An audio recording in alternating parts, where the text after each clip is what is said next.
I want to continue reading this morning from the book of Psalm chapter 34, or Ta'alim chapter 34. And I want to pick back up, start reading that with where I left off in our last session. And I believe I read through, well, actually verse 6. So I'm going to start at verse 7. It says, the angel or the messenger of Yahuwah encamps around about all those that fear, and talking about Yahuwah, fears him and delivers them. Oh, taste and see that Yahuwah is good. Taste and see that Yahuwah is good. Blessed, or Baruch is the man, or Barakar, is the man that trusts in Yahuwah. O fear, verse 9, O fear or reverence Yahuwah, ye his saints, for there is no want or lack to those that fear him or reverence him. There is no lack to those that will reverence and fear Yahuwah. Now that's a promise. Now you might be experiencing lack, but it's because you don't know or don't the scripture declares that his people are destroyed for a lack of knowledge. And it's only because you and I don't know what's available to us, what he has provided, provisions that Yahuwah has made for us. But it says right here, it says, "O fear or reverence Yahuwah, for there is no want or lack to those that fear him." Verse 10 says, "The young lions do lack and suffer hunger, but they that seek Yahuwah shall not lack any good thing."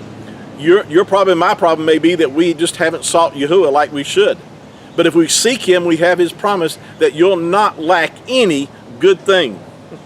I can think of a lot of good things. I can think about my body being healed. That's a good thing. I can think about having my needs met according to his riches, Yahuwah's. In other words, I have an abundant supply. I can think of a lot of good things that can be provided through the scriptures. And because of what his word and provision that he's made. But you have to know that first and know of Yahuwah's willingness to provide those things for us. Why? Because he loves you. That's why. It says here, verse 11, "Come, children, hearken unto me. I will teach you the fear or the reverence of Yahuwah. What man is he that desires life and loves many days?" And he's talking about good days. He's not talking about bad days. He said, "What man is he that desires life and loves many days, that he may see good?